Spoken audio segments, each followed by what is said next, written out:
ക്കാണ്. പറഞ്ഞോളൂ നിങ്ങളെ. എന്റെ വോയിസാ കട്ടാകുന്നേ? ഇംഗ്ലീഷിലായതുകൊണ്ട് ഒന്നും മനസ്സിലായില്ല. അത് കുഴപ്പമില്ല, അത് കുഴപ്പമില്ല, അത് കുഴപ്പമില്ല. ഇംഗ്ലീഷ് ആയതുകൊണ്ട് വെരി ഗുഡ്. നിങ്ങൾക്ക് മനസ്സിലാവാതിരിക്കാനാണ് മനസ്സിലായില്ലെങ്കിലല്ലേ എനിക്കും കൂടെ റോൾ ഉണ്ടാവുക. ഇപ്പൊ റിച്ചാർഡ് ബാൻഡർ ആണ് നേരത്തെ നമ്മൾ കണ്ട അസുഖം മാറ്റിയ ആള്, NLPന്റെ കോ ഫൗണ്ടർ. രണ്ടുപേരാണ്. ഇതിന്റെ അധ്യാപകനാണ്, എന്റെ ഡയറക്റ്റ് അധ്യാപകനും കൂടിയാണ്. ഈ കോവിഡ് കാലത്ത് ഞാനും ഡയറക്റ്റ് ആയിട്ട് ഇരുന്ന് പഠിച്ചിട്ടുണ്ട്. അപ്പോൾ ബോൾസാർ അടുത്ത് മാത്രമല്ല, റിച്ചാർഡ് ബാൻഡർ അടുത്തുനിന്നും പഠിച്ചിട്ടുണ്ട്. ഇപ്പൊ അദ്ദേഹം ഓൺലൈൻ ക്ലാസ്സുകൾക്ക് പ്രൊമോട്ട് ചെയ്യുന്നില്ല. അപ്പൊ അതുകൊണ്ട് ഇപ്പൊ പുതിയ ബാച്ചുകളൊന്നും നടക്കുന്നില്ല എന്നുള്ളതാണ്. അപ്പൊ പറഞ്ഞു വന്നത്, നമ്മളെ ഉള്ളിൽ എഡിറ്റ് ചെയ്യാൻ റെഡി ആവുകയാണെങ്കിൽ ആ പ്രശ്നം തന്നെ സോൾവ് ആവും. എന്ത് ഹോബിയാണെങ്കിലും ശരി. നേരത്തെ നമ്മൾ പറഞ്ഞല്ലോ, പിന്നെ പൊടി അലർജി പറയണേ, അതും എന്ത് തന്നെയാണ്, ഈ ഫോബിയയുടെ ഭാഗം തന്നെയാണ്. അപ്പൊ അതൊക്കെ സിമ്പിൾ ആയിട്ട് മാറ്റാൻ കഴിയും ഈ ക്ലയന്റ് റെഡി ആവുകയാണെങ്കിൽ. ഇപ്പോ നമ്മളെ മുൻ ഭാഗത്ത് ഒരു പ്രേമത്തിൽ പെട്ട് ആകെ പ്രയാസപ്പെടുന്ന ഒരു കുടുംബം ഉണ്ടായിരുന്നു. അപ്പോ ആ കുടുംബത്തിലെ കുട്ടിയോട് പറഞ്ഞു, മോളെ, നീ നിന്റെ പ്രേമത്തിൽ തന്നെ നിന്നു, പിന്മാറാനേ പാടില്ല. നീ ഞങ്ങൾക്ക് പഠിക്കാൻ വേണ്ടി ഞങ്ങളെ ക്ലാസ്സിൽ വരുമോ ചോദിച്ചു. ഓ, അതിനെന്താ വരാൻ, നിന്റെ പ്രേമം നിങ്ങൾക്ക് കഴിയുമെങ്കിൽ നിങ്ങൾ പൊട്ടിക്കുന്നതാണ്. അങ്ങനെയാണ് ഡിമാൻഡ് വെച്ചിട്ടാണ് വന്നത്. അവർ വന്നു, ക്ലാസ്സിൽ വന്നു. ക്ലാസ്സിൽ വന്നിട്ട് പിന്നെ എനിക്കിങ്ങനെ മൂവ് ചെയ്യാൻ പറ്റുന്ന ചെയർ ആയതുകൊണ്ട് അയാളെ കയ്യിൽ നിന്ന് ചവിട്ടിയിട്ടില്ല, ആ പെൺകുട്ടിന്റെ കയ്യിൽ നിന്ന്.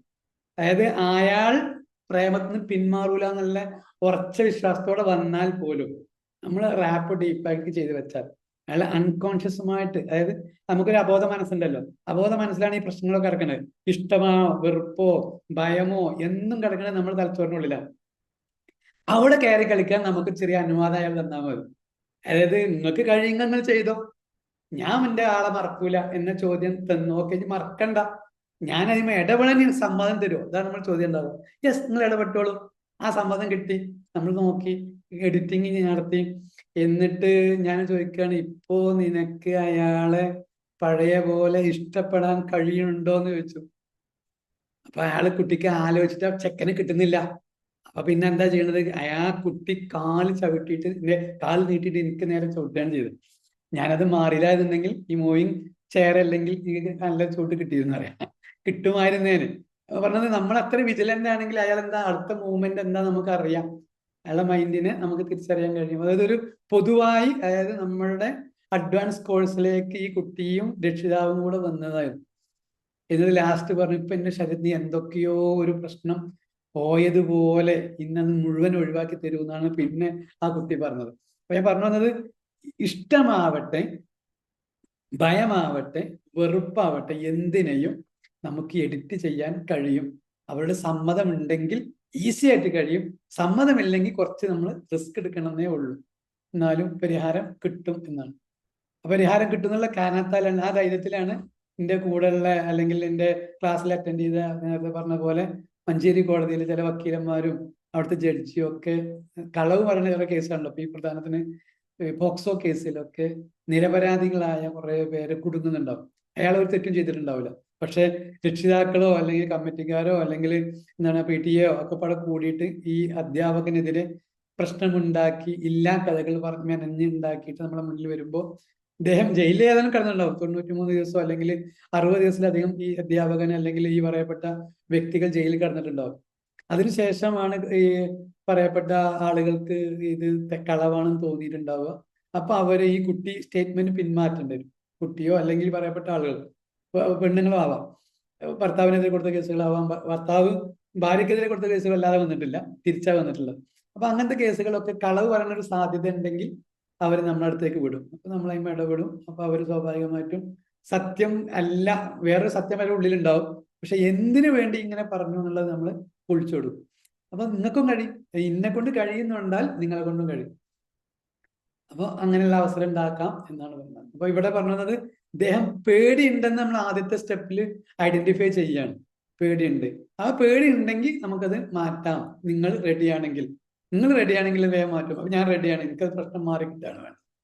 ഇനി ആ പ്രശ്നത്തിനെ കുറിച്ച് ഡീറ്റെയിൽ ആയിട്ട് പോവുകയാണ്. നിങ്ങൾ ഭയപ്പെടുന്നത് യഥാർത്ഥത്തിൽ പാമ്പിനെ അല്ല, വലിയ വലിയ ജിയാൻ പിക്ചർ എന്ന് പറയുന്നത് വലിയ പിക്ചറിനെയാണ്. ഇങ്ങനെ പാമ്പിനെ കുറിച്ച് ആലോചിക്കുമ്പോൾ നിങ്ങളുടെ മനസ്സിൽ വലിയ ചിത്രം ഉണ്ടാവും. ആ ചിത്രത്തിനാണ് നിങ്ങളുടെ മനസ്സിലുള്ളത്. അതിന് നമ്മൾ ബ്ലാക്ക് ആൻഡ് വൈറ്റ് ആക്കി അതിന്റെ സബ് മൊഡാലിറ്റീസ് എന്ന് പറയാം, ഡീറ്റെയിൽസ് ആയിട്ട് വരും കേട്ടോ. ഫസ്റ്റ് ഡേ തന്നെ എല്ലാം പറയുമ്പോൾ നമുക്ക് അസ്വസ്ഥ ഉണ്ടാവും. ചില ഇംഗ്ലീഷ് വാക്കുകളായിട്ട് തന്നെ പറയേണ്ടി വരും, വഴിയെ മനസ്സിലാവും എന്താണ് പറഞ്ഞതെന്നുള്ളത്. അപ്പോ നമ്മൾ കാണുന്നതിന്റെ കേൾവിന്റെ ഒക്കെ ഒരു പിന്നെ വകഭേദങ്ങൾ ഉണ്ടാവും. ആ വകഭേദങ്ങൾ ഡീറ്റെയിൽസ് ആയിട്ട് മനസ്സിലാക്കി കഴിഞ്ഞാൽ എനിക്ക് ഒന്നിനെ ഭയമാണെങ്കിൽ എന്തുകൊണ്ടൊക്കെ ഭയമായി, ആ ഭയത്തിന്റെ ഡീറ്റെയിൽസ് ഞാൻ എടുക്കുക. അതാണ് സബ് മൊഡാലിറ്റീസ് എന്ന് പറയും. അതിനെ ഞാൻ മനസ്സിലാക്കിയെടുത്ത് നിങ്ങളോട് ചോദിച്ച് മനസ്സിലാക്കിയിട്ട് അതിൽ ഇങ്ങനെ ചേഞ്ചിങ് വരുത്തി കഴിഞ്ഞാൽ ഈ നേരത്തെ പറഞ്ഞ പോലെ പ്രേമമാണെങ്കിലും ശരി അതും പൊളിഞ്ഞു പോകും, ഈ ഭയമാണെങ്കിലും ശരി അതും പൊളിഞ്ഞു പോകും. അപ്പോൾ നിങ്ങളുടെ സമ്മതം കിട്ടിയാൽ ഈസി, സമ്മതം ഇല്ലെങ്കിൽ കുറച്ച് ബുദ്ധിമുട്ട്. അപ്പോൾ ഇദ്ദേഹത്തിന്റെ ഭയത്തിനെ എടുത്തു കളയണത് അങ്ങനെയാണ്. നിങ്ങൾ ചിത്രത്തിനെയാണ് ഭയപ്പെടുന്നത്, അല്ലാതെ പാമ്പിനെയല്ല. പാമ്പ് അവിടെ ഉണ്ടായിക്കോട്ടെ, അത് ഉണ്ടാവട്ടെ, ഉണ്ടാവാതിരിക്കട്ടെ. നിങ്ങളാ ഭയം നമ്മൾ എന്നൊന്ന് ആലോചിച്ച് നോക്കിയാൽ മതി. നമ്മുടെ നാട്ടിൽ ഏറ്റവും വലിയൊരു വില്ലനുണ്ട്, വലിയ ദാത, ഒരുപാട് പേരെ കൊന്ന ആൾ. അയാളെ നമ്മൾ ഭയപ്പെടേണ്ടി വരും. കാരണം അയാളെ കൈ സ്ട്രോങ് ആണ്, അയാളെ കാല് സ്ട്രോങ് ആണ്, നാവ് സ്ട്രോങ് ആണ്. ഏത് സമയത്തും അക്രമം എന്താണ് പറയുന്നത്, ഏത് ആളുടെ മേലേക്കും അയാൾ പ്രയോഗിച്ചേക്കാം. എന്നാൽ അതേ സമയത്ത് അയാൾ കിടപ്പ് രോഗിയാണ്. അപ്പൊ നമുക്ക് അയാളെ അത്രത്തോളം ഭയപ്പെടേണ്ടതുണ്ടോ? നിങ്ങളൊന്ന് പറഞ്ഞേ, വേണോ? പറയൂ, ആയിക്കോളെ പറഞ്ഞോളെ. നിങ്ങൾ പേരൊന്ന് പറയണമെന്നില്ല. വേണ്ട. എന്താ കാരണം? അയാൾക്ക് നടക്കാൻ കഴിയില്ല, ഓടി വരാൻ കഴിയില്ല. അയാൾക്ക് പരമാവധി ചെയ്യാൻ കഴിയും നമ്മളെ കടിക്കാൻ കഴിയും. ഇത്രേ ഉള്ളൂ. പാമ്പിന് ഓടാനൊന്നും കഴിയില്ല, പറക്കാനും കഴിയില്ല, എഴഞ്ഞഴഞ്ഞ് വന്നിട്ട് കൊത്താനേ കഴിയുള്ളൂ. അതും ആ തലയുടെ ഇത്തിരി ഭാഗത്തുള്ള വിഷപ്പല്ലുണ്ട്. അപ്പൊ നമ്മൾ ആ ഒരു പാമ്പിനെ പാമ്പ് വിഷം കൊണ്ട് കൊല്ലുമെന്ന് മനസ്സിലാക്കിയിട്ട് അണലിയെയോ കരിമൂർഖനെയോ അല്ലെങ്കിൽ എന്താ പറയാ രാജവമ്പാലയോ ഒന്നും നിങ്ങൾ പിടിക്കണ്ട. എന്നാ പച്ച പാവങ്ങളായ ചേര, അതിന് നമ്മൾ പാമ്പായിട്ട് ഉപയോഗപ്പെടുത്തുന്നുണ്ട്. അല്ലെങ്കിൽ മലമ്പാമ്പിന്, അതിനൊന്നും അങ്ങനെ ഭയപ്പെടേണ്ട ആവശ്യമൊന്നും ഇല്ല എന്ന് പറയണത് നിങ്ങൾ അതിനെ പോയിട്ട് നാളെ കെട്ടിപ്പിടിക്കാനോ അതിന്റെ കൂടെ കിടക്കാനോ വേണ്ടിയിട്ടോ അല്ല പറയണത്. നമ്മൾ ഭയപ്പെട്ടു പോകുന്നതോടൊപ്പം നമ്മൾ ശക്തി നഷ്ടപ്പെട്ടു പോവുകയാണ്. ആ ശക്തി നഷ്ടപ്പെടുന്ന പോകുന്ന അതിന് നമുക്കൊന്ന് എഡിറ്റ് ചെയ്യാം എന്നുള്ള. അല്ലാതെ NLPക്ക് വന്നാൽ ആ ക്ലാസ്സിന് പോകണ്ടോ, അവിടെ വന്നാൽ പാമ്പിനെ പിടിക്കേണ്ടി വരുന്നൊന്നും പറഞ്ഞു വരണ്ട. ഇപ്പോ ഗവൺമെന്റ് നിയമപ്രകാരം പാമ്പിനെ പിടിക്കാനോ പരസ്യമായി പ്രദർശിപ്പിക്കാനോ പറ്റൂല. അതുകൊണ്ട് ഇപ്പോ അങ്ങനെ ക്ലാസ്സിലും അങ്ങനെ പരിപാടികളില്ല. എന്നാൽ നമ്മുടെയൊക്കെയുള്ള സ്കില്ലുകളെല്ലാം നമുക്ക് ഡെവലപ്പ് ചെയ്യാൻ പറ്റും. പാമ്പിന് യാദൃശ്ചികമായി നമ്മളെ വീട്ടിലൊരു പാമ്പുണ്ടെങ്കിൽ ആ പാമ്പിനെ നമുക്കൊന്ന് ഓടിച്ചു വിടുകയോ, അല്ലെങ്കിൽ പാമ്പുണ്ട് എന്നാണ് നമ്മൾ മരത്തമ്മ കയറേണ്ട ആവശ്യമൊന്നുമില്ലല്ലോ. നമ്മളതിനെ ഓടിച്ചു വിടുക, അല്ലെങ്കിൽ നമ്മളെ മക്കളോ അല്ലെങ്കിൽ വീട്ടിലുള്ള ജീവികളെയോ ആക്രമിക്കുമല്ലോ പാമ്പ്. അപ്പൊ അതിനെ കൊല്ലുകയോ അല്ലെങ്കിൽ ഓടിച്ചു വിടുകയോ ചെയ്യാൻ നമുക്കൊരു ധൈര്യം ഉണ്ടാവാൻ നല്ലത് ആ ഭയത്തിന് നമ്മൾ എടുത്തു കളയാന്നുള്ളത്. ഓക്കെ, നമ്മൾ നിർത്തിക്കോട്ടെ, സെഷൻ ഒരുപാട് നീണ്ടുപോയി. ഇത് പിന്നെ ഗ്രൂപ്പിൽ ഷെയർ ചെയ്യാതിരിക്കാനുള്ള കാരണം, ഇത് പിന്നെ പരസ്യപ്പെടുത്തിയാൽ അത് എല്ലാവരും കണ്ടുകൊണ്ടിരിക്കുന്ന ഒരു വീഡിയോ ആയി കഴിഞ്ഞാൽ അത് ഞങ്ങൾ ബാക്കിയുള്ള ആളുകളുടെ ക്ലാസ്സിന്, ഇപ്പം പ്രത്യേകിച്ച് നിങ്ങൾ ഇനി NLP മാസ്റ്റർ ക്ലാസ്സുകൾ നടത്താൻ പോകുന്ന ആളുകൾ, മാസ്റ്റർ ഇപ്പം നിങ്ങളെ നടത്തിക്കാൻ ഞാൻ അനുവദിക്കൂല. മാസ്റ്റർ കുറച്ച് ഡേഞ്ചറാണ്.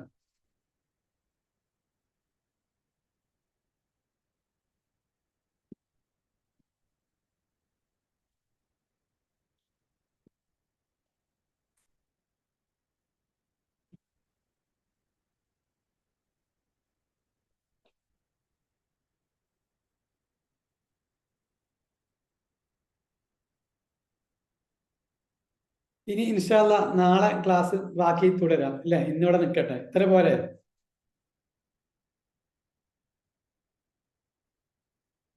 കിട്ടിയ അഭിപ്രായങ്ങൾ പറഞ്ഞോളൂ.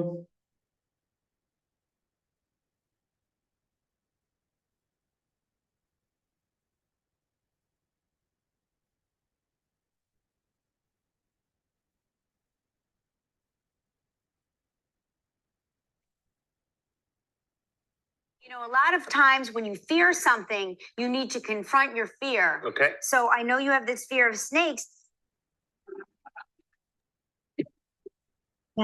Thank you, sir. നല്ല ക്ലാസ് ആയിരുന്നു.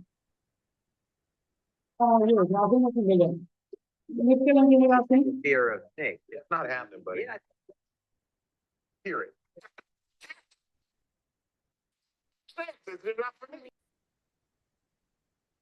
നല്ലൊരു പോസിറ്റീവ് വൈബാണ് കിട്ടിയത്.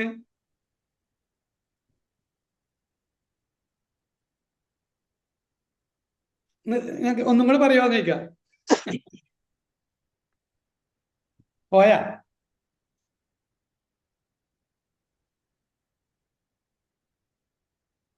ഹോമിയോട്ടിക്കാണ് നിങ്ങൾ പറഞ്ഞത് അതോ അനസ പറഞ്ഞേ? എന്ത് പറഞ്ഞേ? ഇവിടെ ഡാറ്റന്റെ പ്രോബ്ലം ഉണ്ടോ? 3/4 മണിക്കൂറായിട്ട് മീറ്റിംഗ്. അതെ, 15 മിനിറ്റ് ആയ പോലെ തോന്നിയുള്ളവരാ. ഓ very good, very good, very good. ശരിക്കും നിങ്ങളൊന്നും ശരിക്കും പരിചയപ്പെടാതെയാണ് ഇപ്പൊ നമ്മള് ക്ലാസ് എടുത്തത്. ഒരു എന്താ പറയാ, വീഡിയോക്ക് മുന്നിൽ ഞാൻ എന്റെ ക്യാമറ നോക്കിയിട്ട് ഇങ്ങനെ സംസാരിച്ചുകൊണ്ട് നിൽക്കുകയാണ്. അപ്പൊ ഇത് നമ്മുടെ ക്ലാസ്സിൽ വന്നാൽ അങ്ങനെ തന്നെ ഉണ്ടാവേ. ഇനി വേറെ ദിവസം കേൾക്കണോ? നമ്മൾ മാസ്റ്ററിന്റെ ക്ലാസ് എങ്ങനെ നടക്കുകയെന്ന് അറിയോ? രാവിലെ 10 മണിക്ക് തുടങ്ങും, പിറ്റത്തെ ദിവസം അടുത്ത ദിവസം 4 മണിക്കാണ് അവസാനം. അങ്ങനെ പറഞ്ഞാൽ നിങ്ങൾക്ക് വിശ്വാസമാകുമോ?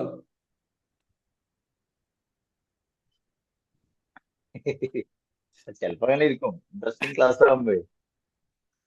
ചിലപ്പോ അതിനെ സാധ്യത ഉള്ളൂ. അത് ഞാൻ കത്തി വെക്കാന്ന് തോന്നുന്നുണ്ട് നിങ്ങൾക്ക്? അല്ല എങ്ങനെയാലേ ഞാനിപ്പോ നേരത്തെ ഷോപ്പൊക്കെ അടിച്ചു പോകുന്നത് അതേണ്ടേ.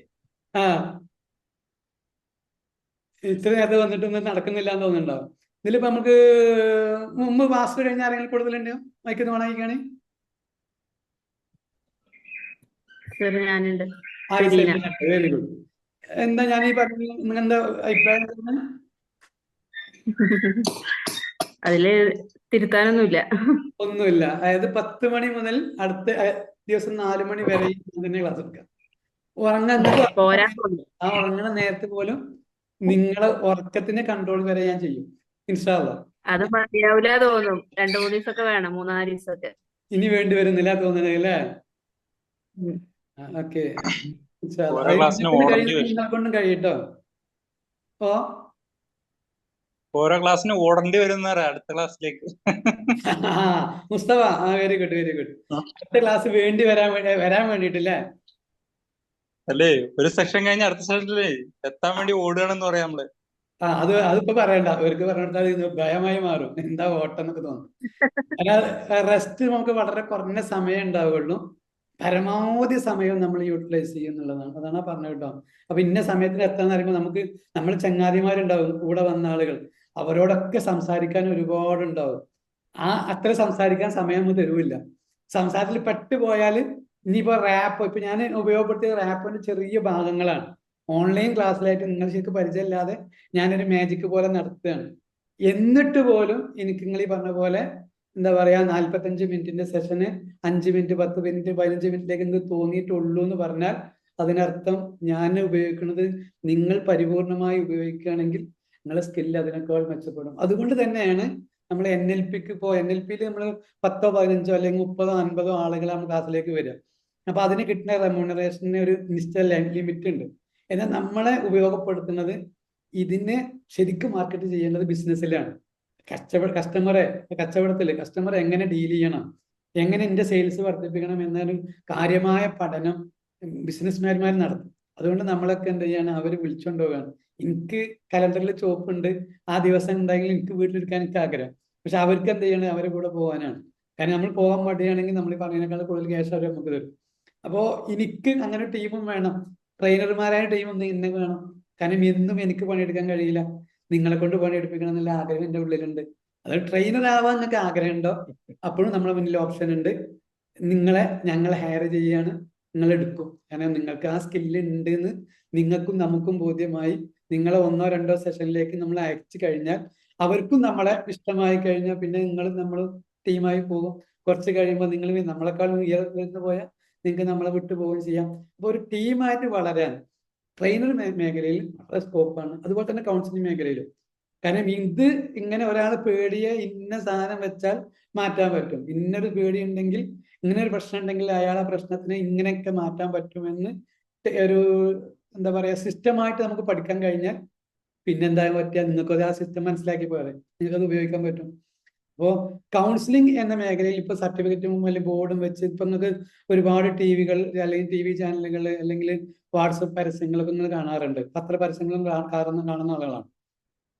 കൗൺസിലിങ്ങിന്റെ പരസ്യങ്ങൾ കാണാറുണ്ടോ? ഇല്ല. എന്താ കാരണം, കൗൺസിലിംഗിൽ ഔദ്യോഗികമായി കൗൺസിലിംഗ് എന്ന് വെക്കണമെങ്കിൽ നമുക്ക് PG മാത്രം ഉണ്ടായ പോലെ. കൗൺസിലിംഗ് സൈക്കോളജിയിൽ PG പോരാ, പിന്നെ എന്തും കൂടെ വേണം, അതിൽ PhD വേണം. അപ്പോൾ PhD ഉള്ള ആളുകൾക്ക് ഇപ്പോൾ കൗൺസിലിംഗ് കൊടുക്കാനുള്ള അധികാരമുള്ളൂ എന്നതാണ്.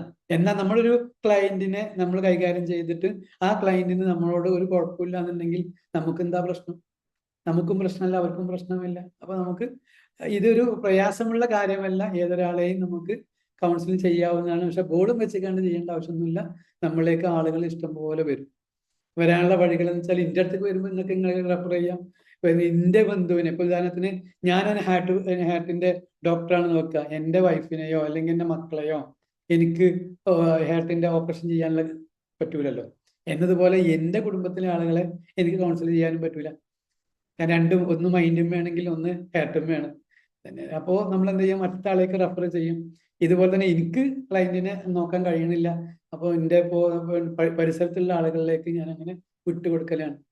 ഇതേ സമയത്തിന് നമുക്കൊരു ടീമായിട്ട് വലുതാക്കി കൊണ്ടുവരികയാണെങ്കിൽ, ഒറ്റ ബോർഡ് എല്ലാ നാട്ടിലും വെക്കുകയാണെങ്കിൽ ഇഷ്ടംപോലെ ആളുകൾ നമുക്ക് കിട്ടും ചെയ്യും. ഓക്കെ, അതോടെ കേട്ടോ. അപ്പൊ ഇന്ന് നമുക്ക് ഇവിടെ നിർത്താം. നാളെ ബാക്കി 9 മണിക്ക് ശേഷം നമുക്ക് വീണ്ടും കാണാം കേട്ടോ. ഓക്കെ, അപ്പോൾ ഒന്നും കൂടെ 3 ലക്ഷ്യമുണ്ടെങ്കിൽ, 3 ഏതെങ്കിലും ഒരു ലക്ഷ്യങ്ങൾക്ക് ഉണ്ടെങ്കിൽ നമ്മുടെ കൂടെ കൂടി. ഒന്ന് സെൽഫ് ഡെവലപ്മെന്റ്. ഒരാളാണ് ഞാൻ, പക്ഷെ ഒരാളുടെ ശക്തിയല്ല എൻ്റെ ഉള്ളിൽ 10 ആളെയും 15 ആളെയും ശക്തിയുണ്ട്. അത് എനിക്ക് ഐഡന്റിഫൈ ചെയ്യാം. എന്നിട്ട് മാസ്റ്റർ കഴിഞ്ഞിട്ടും എൻ്റെ ഉള്ളിലെ 10 ആളെ അല്ലെങ്കിൽ അത്ര ശക്തി എനിക്കില്ലെന്ന് തോന്നിയാൽ നിങ്ങൾ മുടക്കിയ മുഴുവൻ പൈസയും ഞാൻ തിരിച്ചു തരാമെന്ന് ഈ ക്ലാസ്സിൽ നമ്മൾ ഉറപ്പ് തന്നിട്ടുണ്ട്, ഈ ബാച്ച്. അപ്പൊ അതുകൊണ്ട് ഈ ബാച്ചിൽ വരുന്ന ആളുകൾ ധൈര്യമായിട്ട് പോന്നോളും, ധൈര്യമായി വന്നോളും, ചേർന്നോളും. നമുക്കൊരു ടീമായിട്ട് പഠിച്ചു വളരാം കേട്ടോ. അപ്പോൾ കൗൺസിലിംഗ്, സെൽഫ് ഡെവലപ്മെന്റ് കഴിഞ്ഞാൽ പിന്നെ കൗൺസിലിംഗ് മേഖലയിൽ ചെറിയൊരു താല്പര്യങ്ങളൊക്കെ ഉണ്ടാവും. ചെറിയ താല്പര്യം മതി, അത് നമുക്ക് വലുതായി കൊണ്ടുവരാം. പിന്നെ അതിൽ സ്കില്ലുകളുള്ള ഒരു വലിയ ടീമുണ്ട്. ഒരു പ്രശ്നങ്ങളൊക്കെ ഉണ്ടെങ്കിൽ ആ പ്രശ്നം, ഒരു ക്ലയന്റ് വന്നു, ആ ക്ലയന്റിനെ എങ്ങനെ കൈകാര്യം ചെയ്യാമെന്ന് നിങ്ങൾക്ക് മനസ്സിലാക്കി കഴിഞ്ഞാൽ മതി. കാരണം ഏറ്റവും ചുരുങ്ങിയത് അരമണിക്കൂർ ഒരാളോട് സംസാരിക്കാനുള്ള ഒരു വിഷയം എന്നത് ഇത്രയേ ഉള്ളൂ. അവര് പറഞ്ഞ് കേട്ടാൽ മതി, എന്താണ് നിങ്ങളുടെ പ്രശ്നം. അപ്പൊ അവർക്ക് പറയാണ്ടാവും, നിങ്ങൾ കേൾക്കാൻ മാത്രം ധൈര്യമുള്ള ഒരാളായാൽ മതി. ധൈര്യം അത് പ്രധാനമാണ് കേട്ടോ. ഇവരൊക്കെ വലിയ പ്രശ്നങ്ങളാണ് കൊണ്ടുവരിക. അതൊക്കെ പാടെ നിങ്ങൾ ഏറ്റെടുക്കാൻ ധൈര്യം വേണ്ട, കേൾക്കാനുള്ള ധൈര്യം ഉണ്ടായാൽ മതി. ഒരു കേൾവിക്കാരൻ, ഒരു ശ്രോതാവുക, നിങ്ങൾ കഴിയോ? കൗൺസിലർ ആവാൻ കൊണ്ട് കഴിയും. സർട്ടിഫിക്കറ്റ് ഒക്കെ നമുക്ക് പിന്നെ ഉണ്ടാക്കാം. ഇപ്പൊ നമ്മൾ പഠിക്കാനുള്ളൊരു മനസ്സ് കൊണ്ടുവരും. വീട്ടമ്മയാണെങ്കിൽ പ്രത്യേകിച്ച് നിങ്ങൾ വീട്ടിൽ അടങ്ങി ഒതുങ്ങി നിൽക്കുന്നതിന് പകരം എന്തെങ്കിലും ഒന്ന് പുതുതായി പഠിക്കാൻ ഉപയോഗപ്പെടുത്തുകയാണെങ്കിൽ തുടങ്ങിക്കോളി. അപ്പോൾ NLPക്ക് ശേഷം നിങ്ങൾക്ക് പല മേഖലയിലേക്കും നിങ്ങൾക്ക് പോകാൻ കഴിയും. അപ്പോൾ NLP എന്തിനു ഉപയോഗിക്കുന്നു എന്നത് ഇനിയുള്ള ദിവസങ്ങൾ നമുക്ക് കാണാം. അപ്പോൾ ആഗ്രഹമുണ്ടോ കൂടെ കൂടിക്കോളി, പണമുണ്ടോ നിർബന്ധമായും കൂടിക്കോളി, പണമില്ലെങ്കിൽ പണം ഉണ്ടാകുന്നവരെ നിങ്ങൾ വെയിറ്റ് ചെയ്തോളി. ഇപ്പൊ നമ്മൾ സൗജന്യമായ ക്ലാസ്സുകൾ കൊടുക്കുന്നില്ല. Okay, thank you. അപ്പൊ ഇന്ന് നിർത്തിക്കോട്ടെ, നാളെ 9 മണിക്ക് ഇൻഷാ അല്ലാഹ്. Okay, by. ഇനി പാമ്പിനെ കണ്ടെങ്കിൽ പേടിച്ചു പറഞ്ഞാൽ കരയാൻ നിൽക്കട്ടെ കേട്ടോ. ഉണ്ടെങ്കിൽ ഗ്രൂപ്പ് പറഞ്ഞോളി, ആരെങ്കിലും ഒക്കെ പരിഹാരം പറഞ്ഞു തന്നോളും ഗ്രൂപ്പിൽ നിന്ന്. Okay, thank you. സങ്കടത്തോടെ നിർത്തുകയാണ്.